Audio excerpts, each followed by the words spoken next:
रात के ठीक 2:17 पाकिस्तान के पंजाब प्रांत के एक छोटे से कस्बे में अचानक गोलियों की आवाज़ गूंजती है। लोग अपने घरों की लाइटें बंद कर लेते हैं। कुछ ही मिनटों में सेना की गाड़ियां उस इलाके को घेर लेती हैं। सुबह अखबारों में एक छोटी सी खबर छपती है, भारतीय जासूस को फांसी की सजा। नाम था सरबजीत सिंह। लेकिन क्या वो सच में जासूस था, या वो उस खतरनाक खेल का हिस्सा बन गया था जिसे दुनिया इंटेलिजेंस वॉर कहती है? और क्या वो अकेला था? यही वो सवाल है जो हमें ले जाता है भारत और पाकिस्तान के बीच चल रही उस छुपी हुई जंग की ओर, जहां गोलियों से ज्यादा खतरनाक होती हैं खामोशियां। आज की ये कहानी है भारत की खुफिया agency research and analysis wing यानी रॉ के सबसे गहरे और जोखिम भरे अंडरकवर मिशनों की। ये कहानी है उन लोगों की जो सीमा पार गए, जिन्होंने अपना नाम, पहचान, परिवार सब कुछ दांव पर लगा दिया और शायद कभी लौट कर नहीं आए। 1947 में देश का बंटवारा हुआ, खून खराबा, दंगे और लाखों लोगों का विस्थापन। लेकिन असली टकराव तो उसके बाद शुरू हुआ। 1947, 1965, 1971 युद्ध हुए, और हर युद्ध के बाद दोनों देशों ने समझ लिया, अब लड़ाई सिर्फ मैदान में नहीं लड़ी जाएगी। 1968 में रॉ की स्थापना हुई। इसका उद्देश्य था भारत की सुरक्षा के लिए विदेशी जमीन पर भी सूचना जुटाना। लेकिन पाकिस्तान जैसे देश में, जहां हर भारतीय पर शक की निगाह होती है, वहां एक जासूस बनकर जीना मौत को गले लगाने जैसा था। जासूस दो तरह के होते हैं, एक जो जानकारी इकट्ठा करते हैं, दूसरे जो दुश्मन के सिस्टम में घुस जाते हैं। रॉ का सबसे जोखिम भरा मिशन हमेशा यही रहा, डीप कवर ऑपरेटिव्स। ये वे लोग होते हैं जो सालों तक दूसरी पहचान में जीते हैं, कभी व्यापारी बनकर, कभी मजदूर बनकर, कभी अपनी धार्मिक पहचान बदलकर। उनका असली नाम फाइलों में होता है, लेकिन दुनिया उन्हें किसी और नाम से जानती है। ऐसे ही एक नाम की चर्चा अक्सर होती है, रविंद्र कौशिक। 1970s के दशक की बात है। राजस्थान का एक युवा जो थिएटर में अभिनय करता था। उसकी अभिनय क्षमता ने रॉ अधिकारियों का ध्यान खींचा। उसे चुना गया, कड़ी ट्रेनिंग दी गई, भाषा, उच्चारण, इस्लामी रीति रिवाज, कुरान की आयतें, सामाजिक व्यवहार। फिर एक दिन उसने भारत छोड़ दिया। नई पहचान नबी अहमद शाकिर, नई नागरिकता पाकिस्तान। वो वहां पढ़ाई करता है, नौकरी करता है, और धीरे धीरे पाकिस्तान आर्मी के अकाउंट्स डिपार्टमेंट में अधिकारी बन जाता है।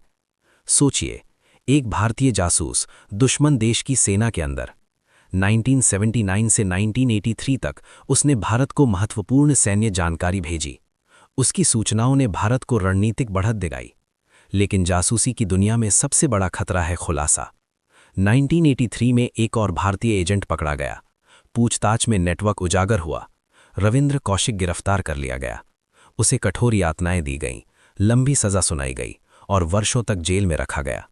2001 में पाकिस्तान की जेल में उसकी मृत्यु हो गई। भारत में उसे ब्लैक टाइगर कहा गया, लेकिन आधिकारिक स्वीकारोक्ति कभी सार्वजनिक रूप से नहीं हुई। जासूसी की जिंदगी फिल्मों जैसी नहीं होती।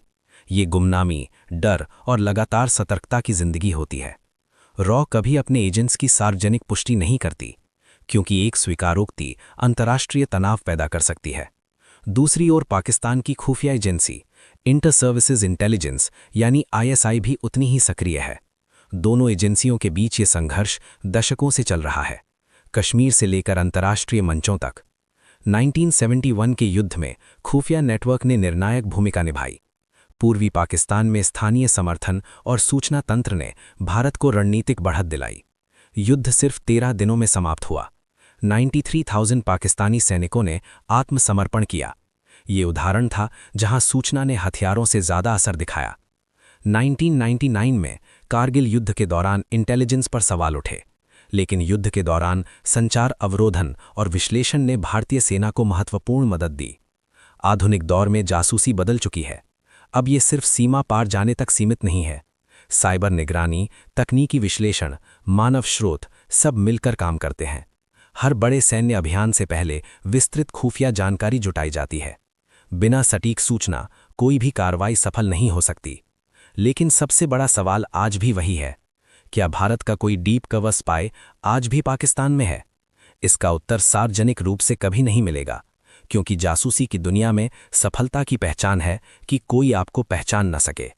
रविंद्र कौशिक ने जेल से एक पत्र लिखा था। उसमें उन्होंने पूछा था क्या देश के लिए सब कुछ देने वाले को यही परिणाम मिलता है? ये सवाल सिर्फ एक व्यक्ति का नहीं था, ये उन सभी का था जो परछाइयों में काम करते हैं। भारत की सुरक्षा सिर्फ सीमाओं पर खड़े सैनिकों से नहीं, बल्कि उन गुमनाम एजेंटों से भी है जो अपना नाम, अपना अतीत, अपना भविष्य सब कुछ दांव पर लगा देते हैं। वे इतिहास की किताबों में नहीं मिलते, उनकी तस्वीरें सार्वजनिक नहीं होती, लेकिन जब देश चैन की नींद सोता है तो कहीं ना कहीं कोई अनजान चेहरा दुश्मन की जमीन पर खामोशी से अपना कर्तव्य निभा रहा होता है, और शायद उसकी कहानी कभी पूरी तरह सामने ना आए। अगर आप लोगों को ये वीडियो अच्छा लगा तो इस वीडियो को लाइक और चैनल को सब्सक्राइब जरूर करें। और हम इन खुफिया रॉ एजेंट का तहे दिल से सम्मान करते हैं। जय हिंद, जय भारत।